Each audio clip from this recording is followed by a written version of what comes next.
हो अन्याय व्हायला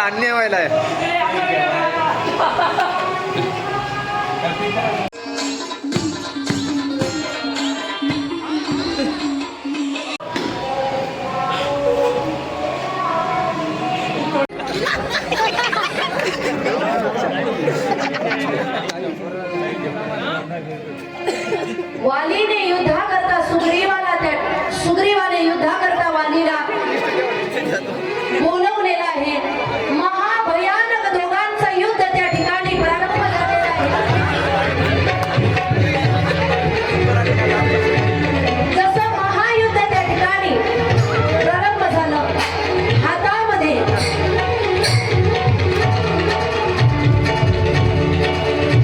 गदा घेऊन दोघंही भावंड एकामेकाशी युद्ध करत आहेत.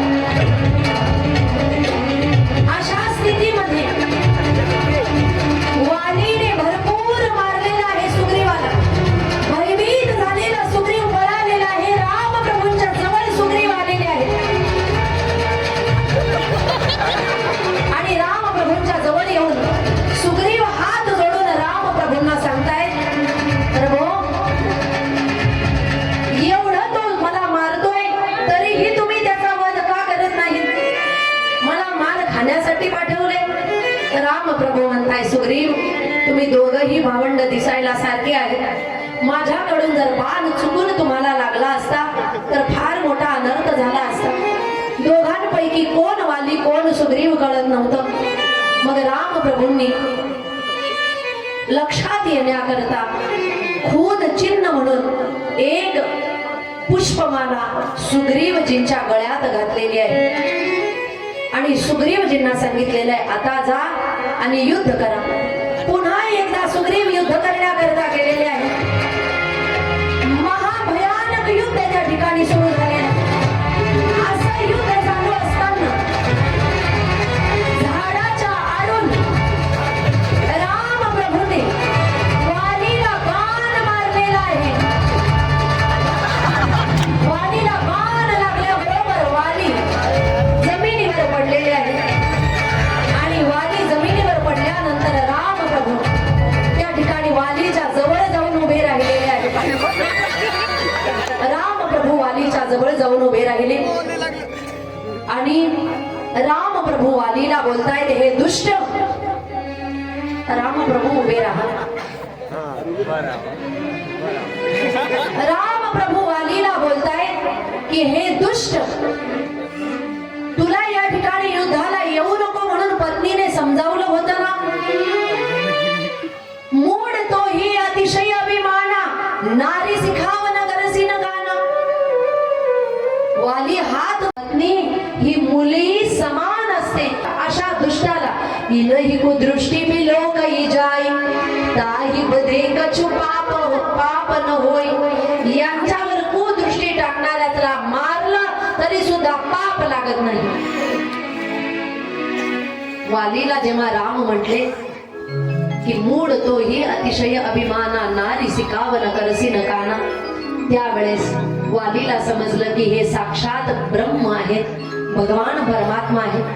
मग वाली हात जोडून म्हणतोय, प्रभू तुम्ही जर भगवान परमात्मा आहात तर मी धन्य झालो की तुमच्या हाताने मला मृत्यू येणार आहे. आता मी तुम्हाला शरण आलोय. शरण आलेल्या वालीला बघितल्यानंतर राम प्रभू बसून म्हणतायत, मी तुला जीवनदान देऊ शकतो. त्यावेळेस वाली म्हणतोय, नाही प्रभू मला जीवनदान देऊ नका.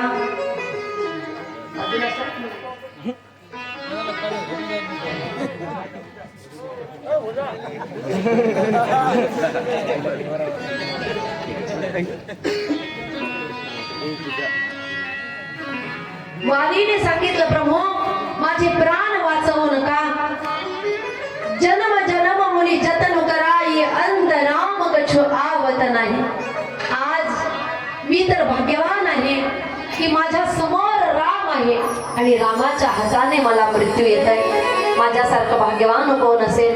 म्हणून त्या ठिकाणी वालीने क्षमा मागितलेली आहे आणि वाली म्हणतोय, प्रभू मम लोचन गोचर सोई आवा, बहुरी की प्रभू असं बनही बनावा. प्रभू मी भाग्यवान आहे, मी धन्य झालेलो आहे. माझी जाता जाता एकच विनंती आहे, माझा पुत्र जो अंगद आहे त्याला तुम्ही तुमच्या सेवेमध्ये घ्या आणि माझं जीवन तुम्ही धन्य करा. म्हणून रामप्रभूंच्या समोर वालीने प्राण सोडलेले आहे. वालीने प्राण सोडल्याबरोबर त्या ठिकाणी धावत पळत रडत आलेली आहे वालीची पत्नी तारा. वाली पत्नी ताराला रडताना बघितलं आणि रामप्रभूंनी त्या रडणाऱ्या ताराला समजावायला सुरुवात केली, हे तारा रडू नकोस, कारण प्रत्येकाला कधी ना कधी मृत्यू येणार आहे.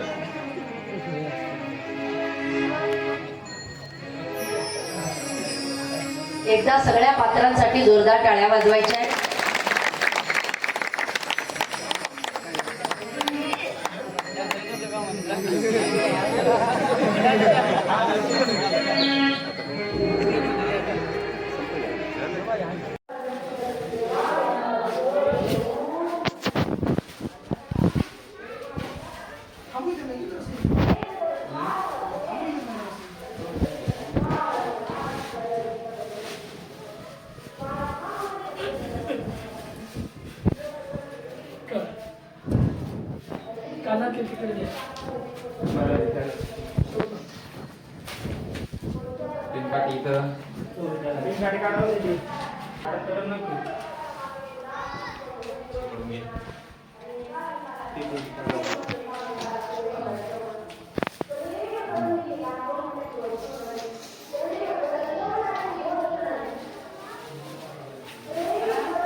लय माळा घालते मी.